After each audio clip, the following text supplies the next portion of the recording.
Last week, Eddie Hearn was talking about the possibility of Anthony Joshua not looking to do the Deontay Wilder fight at all next. Obviously the Deontay Wilder fight was being talked about a lot. We all wanted to see it. Talking about having it in Saudi Arabia, end of this year, start next year. Not going to happen. And a lot of us were thinking, okay, look, if it's not going to happen in Saudi, at least try and get it done somewhere else. Vegas, America, UK, etc.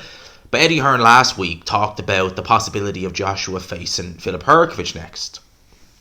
And I guess for a lot of people, you'd look at that and you'd say, Wilder Hrgovic? I mean, financially, it's night and day. The Wilder fight, even if it's not going to be with the Saudis putting the money up, it's still a financially much bigger fight.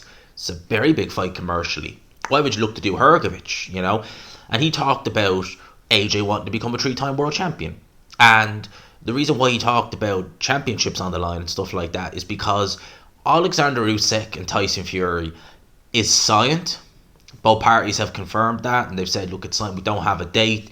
I suspect literally after Ngannou, we'll know the date. Whether it's December, January, February, hopefully sooner rather than later. That's what we're all hoping. But they're likely to fight next, okay? And I'm holding out hope. I'm believing it. The fact that we're hearing both parties talk about it, I'm crossing everything. All right, I'm crossing everything. But the talk isn't that fight. It's a two-way rematch. So the winner or loser of the fight can force a rematch. Now, the IBF have come out and said that no problem, you two can fight next. That's all well and good. We are next in line when it comes to mandatories. Obviously, Alexander Usyk being unified champion has the IBF and WBO mandatory to deal with. And obviously, the IBF will come before the WBO. That'll get called sometime next year.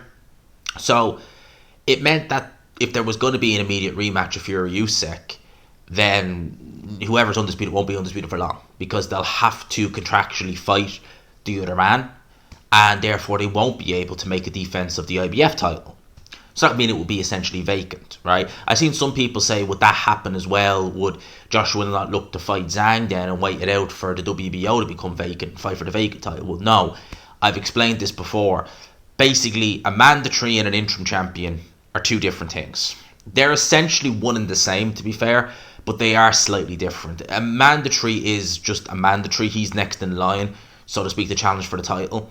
An interim champion is essentially a glorified mandatory. That's essentially what it is. So if you're mandatory, which Filip Hrgovic is, he's only mandatory, you're therefore mandated to fight the champion, whoever that is, when it's ordered. So you're guaranteed that shot, okay? If, for whatever reason, the champion can't face you and he chooses to vacate the title, you will face the next available contender, or the next available ranked contender, I should say, for that vacant title. So let's hypothetically say you're number one. Theoretically, you should face number two, but let's say number two says, no, I want to go down the WBC road. I'm going to fight the champion of the WBC. Then they'd go further down. I believe that's how George Groves got his crack at Carl Froch all those years ago. I think it was something like that with the IBF. But it's not just it's across the board. That's how they do it. That's mandatory. Interim is essentially, now, it's supposed to be when a champion is injured and they physically can't defend the title. It's a way of kind of giving the mandatory something to fight for.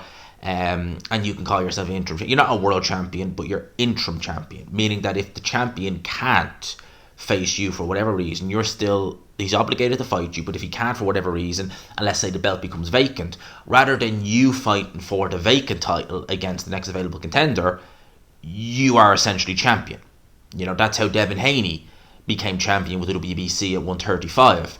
That is how Tim Tszyu became champion with the WBO over the Canelo fight weekend. Essentially, when it goes off the champion, you're interim, you're elevated to full champion. And for a first-time champion, that's got to suck. Obviously you're going to want to be champion, but you don't have that thrill of winning your first title in the ring. You get an email to say, congratulations, well done. Bit of a letdown in some ways compared to actually, going, especially going to the champion's backyard wrestling. A bit of a letdown, but that's how it works. So that's the difference. If the WBO became vacant, sorry to meander on the point, Joshua would be facing Zhang as a challenger. He wouldn't be facing him for a vacant title. Just saying, Zhang would be champion if Usyk vacated the WBO. Now, going off on there, we've gone off a bit of a tangent there about mandatories and interims, but the IBF have now updated their rankings. So, Hrgovic remains number one. He's number one ranked with the IBF. He's also the mandatory. They are actually different, number one ranked and mandatory. They're not always the same. But he is the number one ranked. Now, in at number two is Otto Wallin. The rumor mill is that Otto Wallin versus Murakasiev we knew it was an eliminator. We knew that. Not a final eliminator. We knew it was just an eliminator. But the rumor mill was that it was for the number two spot in the IBF rankings, and obviously that's come to fruition. He's been ranked as number two. That would mean that if the winner of Fury Usyk has to, let's say Tyson Fury wins and Usyk invokes the rematch clause, Fury has to fight him immediately, then the IBF would be stripped from Tyson Fury, and then it would mean Hrgovic would have to fight Otto Wallin for the vacant title, meaning that Joshua wouldn't be, because he's only number three ranked. Now, it wouldn't shock me if the IBF, they're a lot more respectable than, say, the WBC, who probably would order Joshua versus Hrgovic, even if Otto Wallin is sat there number two being like, what about me?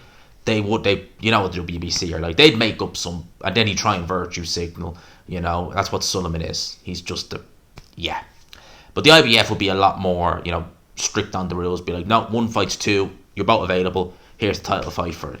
So that essentially means that if Joshua was to fight Hrgovic in the next year, it would probably be for the number one spot. It wouldn't even be for a world title. Would Eddie Hearn and Anthony Joshua really look at that fight serious now if there's no title on the line, if you're not going to have a piece of the pie, so to speak, if it's not for the vacant title? Now, they might look at an Otto Wallin as a potential opponent. There was actually a lot of talk throughout this year as Otto Wallin being an opponent for Anthony Joshua. Before Jermaine Franklin, his name was being talked about. He was actually being talked about as an opponent for Dillian Whyte, believe it or not, back in April. That fight never came to fruition. And then obviously when Joshua fought Franklin, before the Dillian Whyte fight came to pass, there was also talk that Otto Wallin was going to be the guy come the summertime. So he's always been kind of talked about with Joshua. I think that, how would I describe it? I would be picking Joshua to win, but it wouldn't be a fight that would probably help build his confidence. And it wouldn't be a fight that fans would look at after and say, oh, Joshua is, a beast. Otto Wallin is what he is. He's a boxer. He's a mover. He's actually quite good. He's got pretty good movement, actually, good lateral movement. But that's all he is. He's not going to make a very compelling fight of it. And I don't think Joshua would really engage that much. I think it would just be a very, very, very dull fight. So, but maybe that's what they do. Who knows? In terms of the rankings itself, I have them here. Hrgovic 1, Wallin 2, Joshua 3. I mean, should Joshua really be number 3? He beat Helenius and he beat Franklin. That's a very high ranking, all things considered. But when you look at the rest of it, you're kind of looking at it like, Wilder is in at number 4. I mean, why? He's had one round in 2 years. So, I don't get that. Sanchez in at number 5. Okay. Parker in at number 6. He's had 2 fights since he lost to Joe Joyce. And he's ranked ahead of Jared Anderson. Dubois in at number 8. Caballel in at number 9. I mean, when's the last time he fought anyone of any note? He fought Rudenko a few years ago, but Rudenko, I mean, Jared Anderson just beat Rudenko, and ironically, he's actually ahead of him in the rankings. The last real meaningful fight we had Caballel in was against Chisora. That was 2017. That was, 6 years ago? He's been doing nothing since then. Arsenalbek Makhmedov is 10th. Why the hell is he below Caballel? He's done a lot more. Dillian Whyte, I'm surprised he's still in the rankings. He's number 11.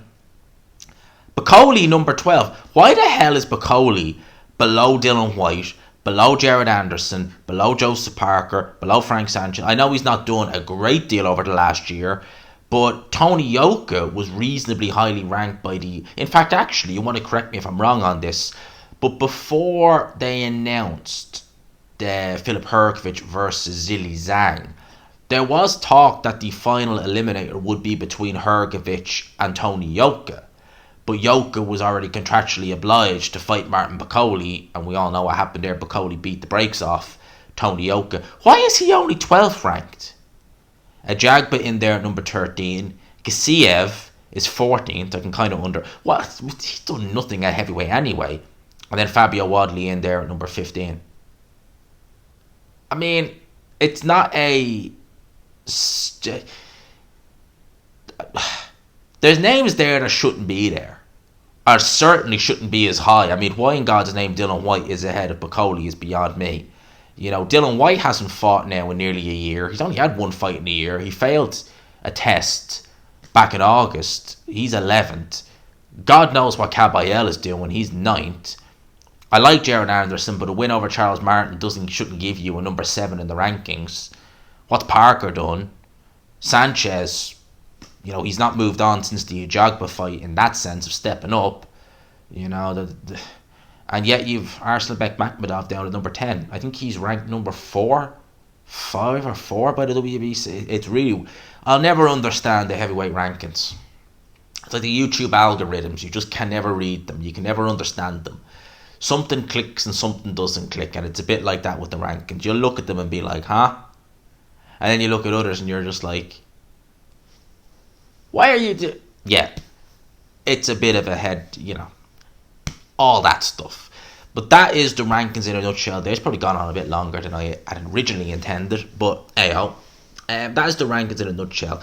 If there's no title on the line, would Hrgovic... Well, Hrgovic I'm sure would... God knows by him, he probably wouldn't give a you know what. But would Joshua look to entertain a Filip Hrgovic fight if there's no real major... Because if you think about it like this, even if they fight Hrgovic, there's no title on the line. They'll only inherit his mandatory status. They won't actually inherit the title. And, you know, you could say, well, you know, they'll get the fight for the vacant title. And yeah, they would. But, like, it's no foregone conclusion. I mean, you would make Joshua favourite over someone like an Otto. But it's not a foregone... You never know in heavyweight boxing. I mean, how many people picked Andy Ruiz to beat Anthony Joshua? Not many. You know, so you never know in the heavyweight division. You just can never tell. You know, I wouldn't have thought Otto could have stunned Murakasiev, who never showed any signs of cruiserweight remotely of, you know, being hurt or anything. And, you know, I don't associate Otto as a power puncher. Nothing of the sort. I would say he's one of the more feather-fisted heavyweights. And he's able to stun Murakasiev. You never know. You never know. That's my thoughts on this. Let me know yours in the comment section below. Do you think now that the revised rankings are out and that it's one Hrgovic, 2 Wallin, do you think that's going to mean that the Hrgovic fight is less likely? Well, is that a good thing? Because does that mean then maybe Eddie Hearn is going to think, do you know what? Wilder, WBC, that's the avenue we're going down. We'll probably get a title shot off the back of it. If we win or lose, we are going to make a rake of cash. Does that make the Wilder fight more likely now? Let me know your thoughts in the comments below. I hope you enjoyed the video, people. Smash the like button if you could. Hit subscribe, of course, if you haven't already. I always enjoy reading when I have a time some of the comments. Let me know your thoughts. Smash the like button. Keep hitting subscribe. 13,315k. Here we come. Easy work, lads. Let's do it.